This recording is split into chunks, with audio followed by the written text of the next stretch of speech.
आज हम लोग एनसीईआरटी के लाइन्स एंड एंगल्स का कुछ इंपॉर्टेंट सम्स हम लोग करेंगे, ठीक है? हम लोग एनसीईआरटी के इंपॉर्टेंट सम्स करेंगे। यहाँ पे हम लोग जैसे देख रहे हैं कि इन the given figure the lines AB and CD intersect at O। तो ये हमारा हो गया AB और ये हो गया हमारा CD। ये O पे इंटरसेक्ट कर रहा है यहाँ पे, ठीक है? अच्छा पहले ये देख लेते हैं कि दिया हुआ क्या है। AOC प्लस BOE 70, ठीक? AOC ये वाला एंगल प्लस BOE ये वाला एंगल इक्वल टू 70 डिग्री और BOD 40 डिग्री। तो देखिए तो ये BOD कह रहा है ये 40 डिग्री। तो जब एंगल हमारा BOD is equal to 40 degree है, तो इन दैट केस हमारा एंगल AOC भी 40 डिग्री होगा। क्यों होगा? क्योंकि वर्टिकली अपोजिट एंगल है। वर्टिकली अपोजिट एंगल्स, ठीक है? आप लोग जानते ही हैं कि जब दो लाइन इंटरसेक्ट जब करता है तो ये इसको और इसको हम लोग कहते हैं वर्टिकली अपोजिट एंगल्स बोलते हैं, ठीक है? अच्छा, यानी कि ये अगर हमारा 40 है तो हम कह सकते हैं कि ये भी हमारा 40 डिग्री हो गया, ठीक? AOC 40 degree. अब कह रहा है कि AOC और BOE, देखिए तो ये वाला जो है आपका AOC आपका निकल गया कितना? 40 डिग्री। तो एंगल BOE कितना होगा? अब देखते हैं ज़रा सा। तो हम कर सकते हैं कि 40 degree plus angle BOE is equal to 70 degree. तो एंगल BOE कितना होगा? एंगल BOE होगा हमारा 70 minus 40 is equal to 30 degree. क्या बात है! BOE हमारा 30 डिग्री निकल गया। जब BOE 30 डिग्री निकल गया तो आपको नहीं लगता है कि आप COE भी निकाल सकते हैं? ठीक? COE, क्यों COE निकालना है? क्योंकि यहाँ माँग रहा है हमसे रिफ्लेक्स एंगल COE माँग रहा है। मतलब COE जो हमारा एंगल है, ये वाला COE जो हमारा एंगल है, इसका रिफ्लेक्स माँग रहा है, मतलब ये बाहर वाला पोर्शन माँग रहा है। तो पहले COE निकालते हैं, ठीक है? तो हम COE कैसे निकालेंगे? देखिए तो COE निकालने के लिए हम लोग करेंगे कि देखिए COE निकालने के लिए 40 प्लस ये 40 plus angle COE plus 30 degree is equal to 180 degree, जो कि पिछले क्लास में मैंने पढ़ाया था कि sum of angles on a straight line, sorry, on a ST line is equal to 180 degree. यानी कि एंगल COE कितना हो गया? COE हो गया 180 माइनस 40 और 30, 40 और 30, ये 40 और 30 मिलके 70 हो गया, माइनस 70। तो माइनस 70 इज इक्वल टू कितना? Equal to 110। तो 110 क्या निकला? COE निकला। ये हो गया आपका 110 डिग्री। निकालना क्या है? निकालना है बाहर वाला एंगल, ये वाला एंगल निकालना है। ये वाला एंगल निकालने के लिए हम लोग क्या करेंगे? हम लोग लिखेंगे रिफ्लेक्स, क्या बोलेंगे?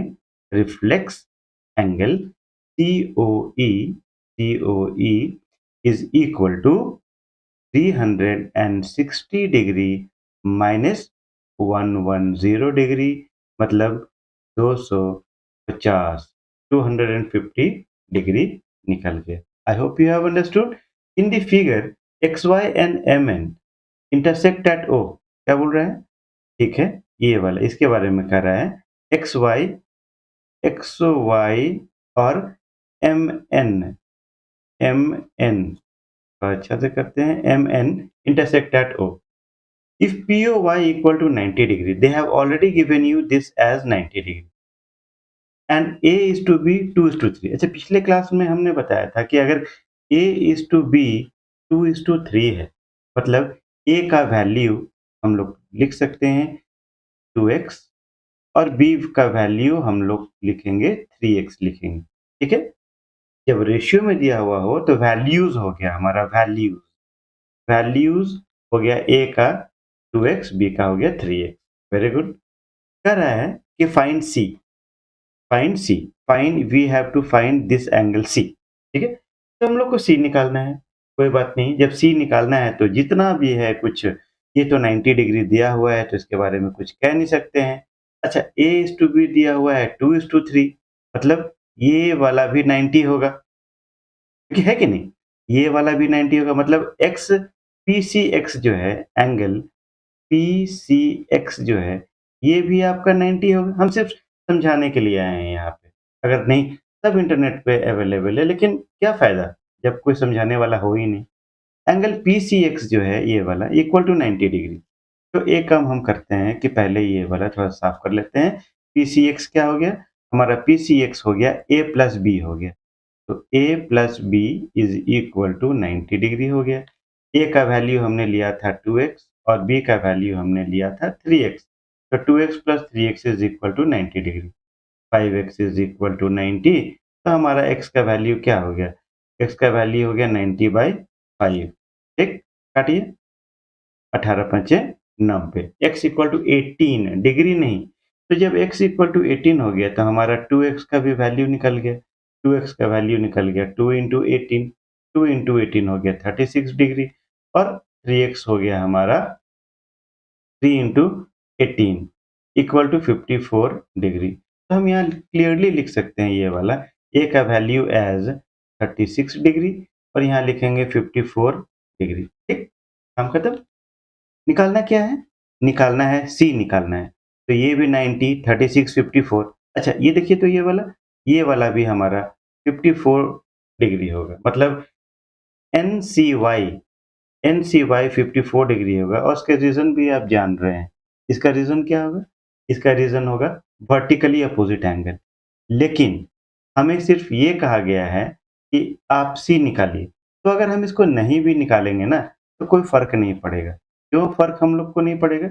इसलिए नहीं पड़ेगा फ़र्क, क्योंकि हम लोग यहाँ पे जब सी का वैल्यू हम लोग जब निकालेंगे, तो हम लोग इस लाइन को देखेंगे, एमओएन स्ट्रेट लाइन को देखेंगे, ठीक है? तो ये एमओएन स्ट्रेट लाइन है, तो M O N, M O N, M O N is S T line, straight line, और स्ट्रेट लाइन पे आप तो जानते ही हैं कि sum of angles on a straight line equal to 180 degree, मतलब 54 plus C will be equal to 180 degree. तो सी का वैल्यू क्या हो गया?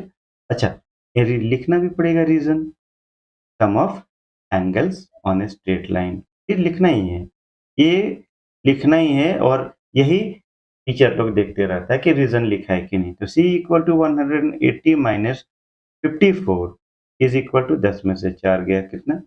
6, 7 में से 5 गया 2, 126 degree, means the value of C हो गया आपका 126 डिग्री।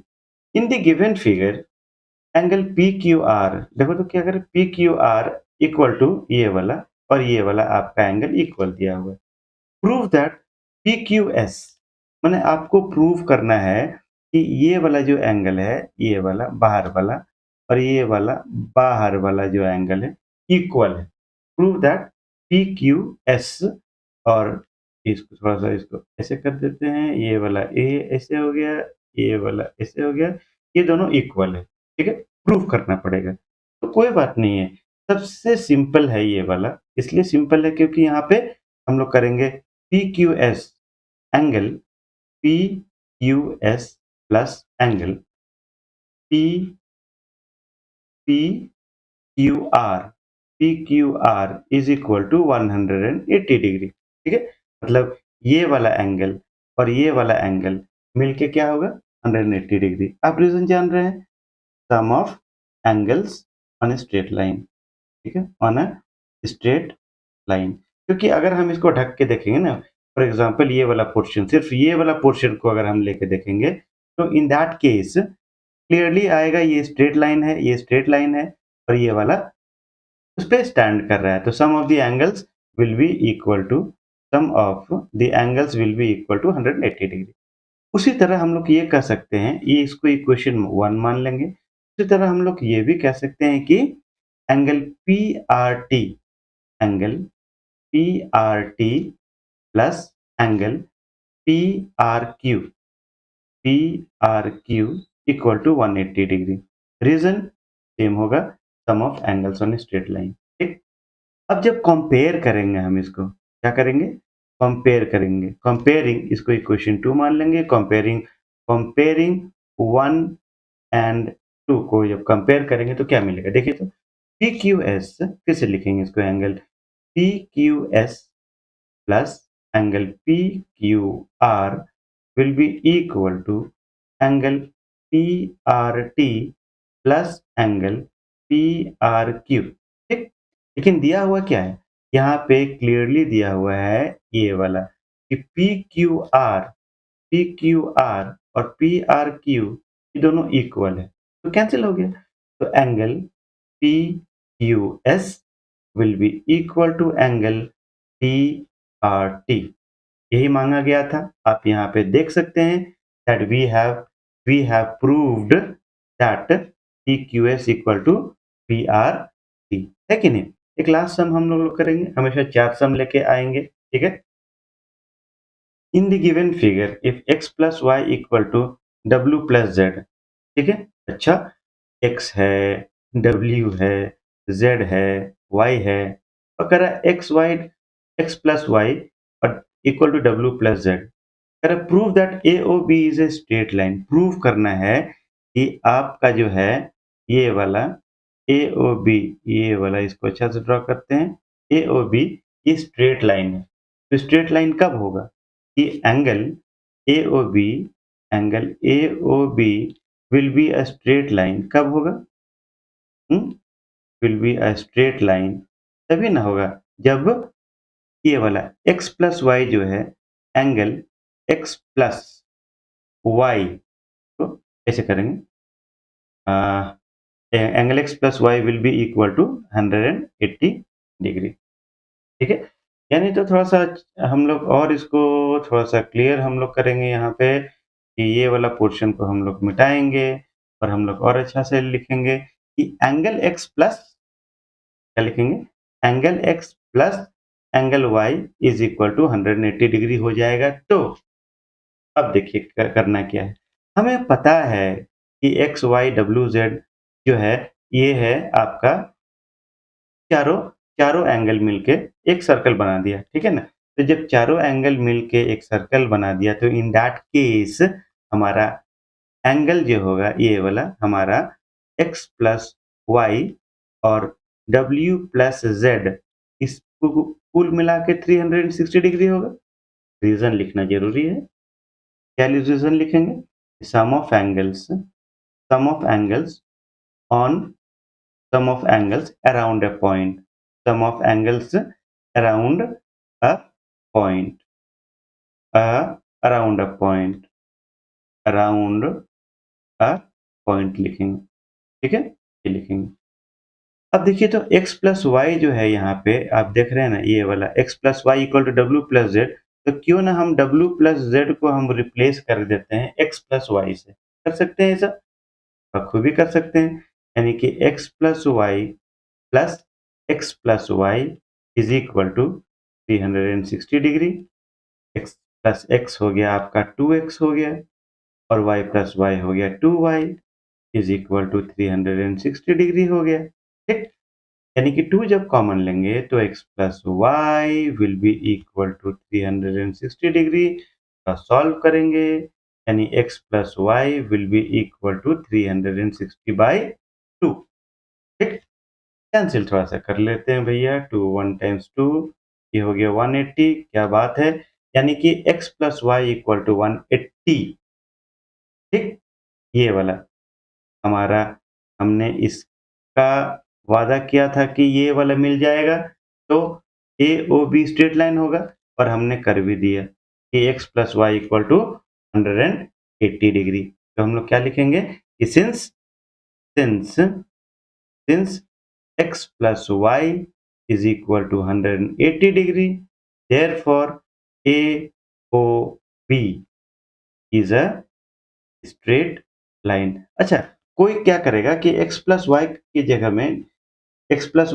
में w plus z डाल देगा, तो उसको मिलेगा w plus z equal to 180 degree. That is also right. I hope I have tried to make you understand. हमेशा चार सम लेके आएंगे। If you think that this video has help, please do like and subscribe. Thank you for viewing.